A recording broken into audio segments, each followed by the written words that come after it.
मैं हमेशा से ही मर्डर मिस्ट्री गेम्स की फैन रही हूँ। मेरी फ्रेंड जिल ने मुझे लास्ट ईयर अमंग अस गेम से इंट्रोड्यूस किया। मैंने अपने कॉलेज फ्रेंड्स, कजिन्स और रैंडम लोगों के साथ ये गेम खेली है। ये गेम मजेदार है और काफी अडिक्टिव भी। पहले हम छोटे ग्रुप्स में खेलते थे, पर जैसे जैसे टाइम बढ़ा, जिल ने सजेस्ट किया कि हमें 20 से 30 लोगों के बड़े ग्रुप में दुनिया भर के लोगों के साथ खेलना चाहिए। पिछले महीने मैंने और जिल ने अपने ग्रुप्स बनाना शुरू कर दिए और लोगों को एक्सेप्ट करना शुरू किया। इस ग्रुप में वो लोग जिनको हम जानते या नहीं जानते थे ऐसे रहते थे। हमने स्मूथ कम्युनिकेशन के लिए डिस्कॉर्ड का इस्तेमाल किया। जिनको डिस्कॉर्ड के बारे में नहीं पता, मैं आपको समझाती हूँ। डिस्कॉर्ड यूज करने से अमंग अस के क्रूमेट्स को पता चल जाता है कि कौन बोल रहा है। डिस्कॉर्ड से कनेक्ट होने से इम्पोस्टर को पहचानने में काफी आसान हो जाता है, जिससे कंफ्यूजन और गड़बड़ी कम होती है और अपने क्रू के मेंबर्स को मारने की संभावना टल जाती है। एक शब्द में कहूँ तो ये एक मजेदार ऐप है। अगर आप बड़े ग्रुप्स में ऑनलाइन गेमिंग खेलते हो तो अमंग अस आपको अपना रीजन चूज करने देता है, और अभी तक इसमें नॉर्थ अमेरिका, एशिया और यूरोप रीजन आता है। यहाँ एक रीजन के लोग दूसरे रीजन के लोगों के साथ खेल सकते हैं। क्योंकि मैं और जेल अपने इवनिंग ब्रेक साथ में ही स्पेंड करते थे, हम लोगों को इस गेम की बहुत ज्यादा लत लग गई थी। मैंने रैंडम लोगों के साथ खेलना शुरू कर दिया और ज्यादा लोगों के साथ खेलने में भी बहुत मजा आता था। एक रात जिल ने मुझे अपने घर स्टे ओवर के लिए बुलाया। हमने मूवी देखने का और अमंग अस खेलने का डिसाइड किया जब तक हम सो न जाते तब तक। मूवी देखने और जंक फूड खाने के बाद हमने गेमिंग शुरू की। अगले दिन संडे था तो जल्दी उठने की कोई टेंशन नहीं थी। गेमिंग के 2-3 राउंड्स के बाद जिल ने मुझे एक नए ग्रुप में ऐड किया। उसने कहा कि वो उसके बॉयफ्रेंड के फ्रेंड का ग्रुप है और वहाँ लगभग 35 लोग हैं। हमने अपने ईयरफोन्स लगाए और अपना मिशन शुरू किया। पहले राउंड में मैं इम्पोस्टर थी। गेम बहुत अच्छी जा रही थी। मैं गेम में एक लड़के से मिली जिसका नाम रिक था। रिक और मैं 5-7 राउंड के बाद बहुत अच्छे दोस्त बन गए। उसके पास बहुत ही सही आइडियाज थे क्रूमेट्स को उल्लू बनाने के और उन्हें एलिमिनेट करने के। वो बहुत मजेदार रात थी। उसके बाद जिल जब अपने बॉयफ्रेंड के ग्रुप में खेलती, मुझे ऐड कर लेती। 2 वीक्स के कंटिन्यूअस गेमिंग के बाद सबने मिलकर पार्टी करने का डिसाइड किया। पार्टी जिल के बॉयफ्रेंड के घर थी जिसका नाम सैम था। जिल और मैं सैम के घर गए। वो सैटरडे नाइट थी। मैं ग्रुप के सभी लोगों से उसके घर में मिली। मेरी आंखें रिक को ढूंढ रही थी। मैंने जिल से पूछा वो यहाँ क्यों नहीं है, और वो मेरी टांग खींचने लगी कि मुझे अमंग अस खेलते खेलते प्यार हो गया है। उसने सैम को भी बता दिया। सैम ने मुझे बताया कि उसने रिक को भी इनवाइट किया है और वो यहाँ किसी भी वक्त आता ही होगा। 20 मिनट बाद मैं बियर लेने गई और जैसे ही मैं मुड़ी, मैंने देखा एक आदमी मेरे ठीक साथ में खड़ा था। पहले तो उसने मुझे डरा दिया, फिर वो मेरी तरफ देखा और मुस्कुराया। मैं उसे अवॉइड करने ही वाली थी कि सैम मेरी तरफ आया और कहा, आई होप तुम लोग फाइनली मिल चुके हो। नोरा, ये रिक है। सैम मुझे इंट्रोड्यूस करने ही वाला था कि रिक ने कहा, मैं जानता हूँ इन्हें। हाय नोरा, मैं आपसे मिलना चाह रहा था। मैं थोड़ा सा शर्मा गई और ब्लश करने लगी। रिक बहुत गुड लुकिंग आदमी था। हम पूल साइड की तरफ अपनी ड्रिंक्स लेकर चले गए। रिक का बहुत अच्छा सेंस ऑफ ह्यूमर था। उसके जोक्स मुझे हंसा रहे थे। सच बताऊं तो मुझे वो अच्छा लगने लग गया था। हमने और बियर्स पिए और उसने मुझे घर भी छोड़ा। उसके बाद से जब भी हमें मौका मिलता, हमने टाइम साथ बिताना शुरू कर दिया। कभी कभी वो चुपचाप मेरी गेम में भी मुझे हेल्प कर देता था, बिना किसी को पता लगने दिए। हम लोग एक दूसरे के करीब आ रहे थे और उसके साथ रहना मुझे अच्छा लगता था। एक दिन मैं अपना फोन क्लास में छोड़ के वॉशरूम चली गई। वापस आकर मैंने देखा कि जिल मेरी तरफ देखकर स्माइल कर रही थी और मेरा फोन उसके हाथ में था। अभी तक रिक और मैंने अपने रिलेशनशिप के बारे में किसी को नहीं बताया था, क्योंकि हम अपना टाइम ले रहे थे। वो मेरा बॉयफ्रेंड नहीं था और मैं अभी उसकी गर्लफ्रेंड नहीं बनना चाह रही थी। मैं उसे और जानना चाहती थी। जिल ने मुझे चुंटी काटते हुए कहा, मुझे नहीं पता था कि तुम रिक को डेट कर रही हो। मैंने आंखें मूंदते हुए कहा, जिल, हम डेट नहीं कर रहे, हम बस अच्छे दोस्त हैं।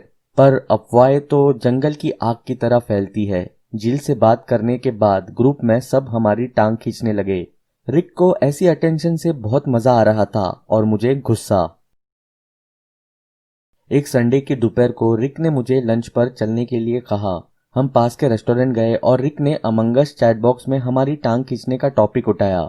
मैंने ये बोलकर टाल दिया कि उन्हें बोलने दो जो बोलना है। लोगों से एक्सेप्ट ही नहीं होता कि एक लड़का और लड़की अच्छे दोस्त भी हो सकते हैं। अभी तक मुझे लगा था कि रिक एक प्यार से रहने वाला मस्त इंसान है, पर एकदम से मैंने उसके चेहरे के भाव बदलते देखे। वो एकदम से भगवान जाने क्यों बहुत गुस्सा हो गया और कहने लगा, अच्छा तुम्हें लगता है हम सिर्फ दोस्त हैं? मैं ये सुनकर थोड़ा आश्चर्यचकित हो गई और समझ नहीं आया कि कैसे रिएक्ट करूं। मैंने टाइम लिया और कहा, हमें मिले 1 महीना ही हुआ है रिक। मैं मानती हूँ कि मैं भी तुम्हें पसंद करती हूँ, पर आगे बढ़ने से पहले हमें एक दूसरे को और अच्छे से जान लेना चाहिए। वो और इरिटेट हो गया और सारी कोल्ड ड्रिंक्स टेबल पर गिरा दी। उसने अपना हाथ टेबल पर इतनी जोर से मारा कि उसके कोने में एक क्रैक आ गया।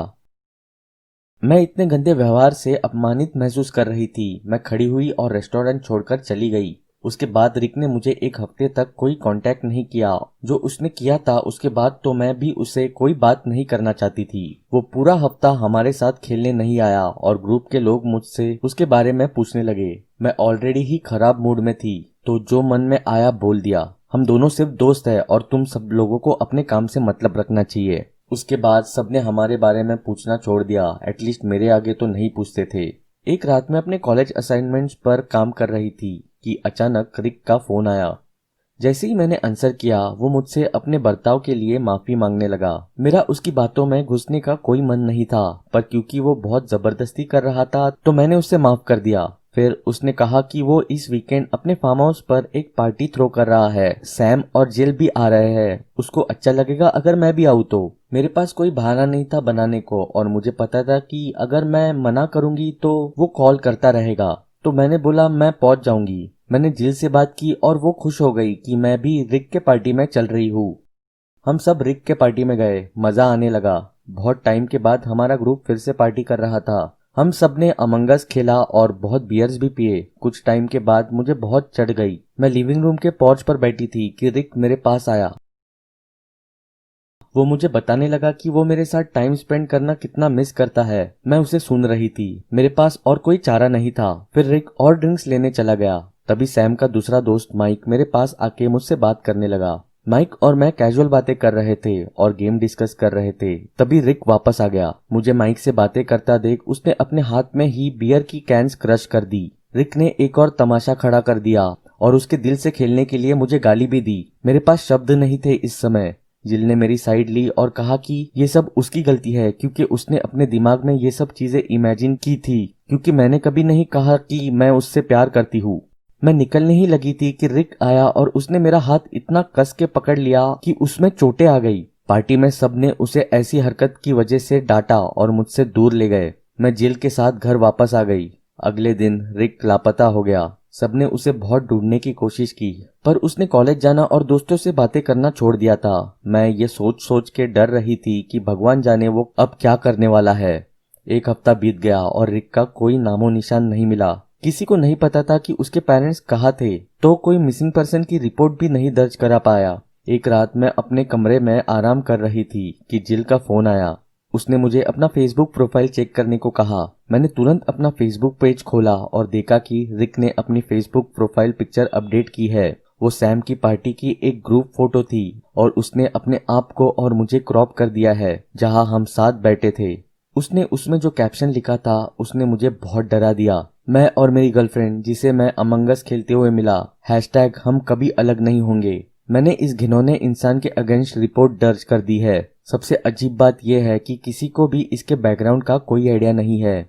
मैं जोर से बस यही कहना चाहती हूँ कि रिक, अगर तुम ये देख रहे हो तो मुझसे बहुत दूर रहना, अगर नहीं तो अगली बार चोटें तुम्हें लगेंगी।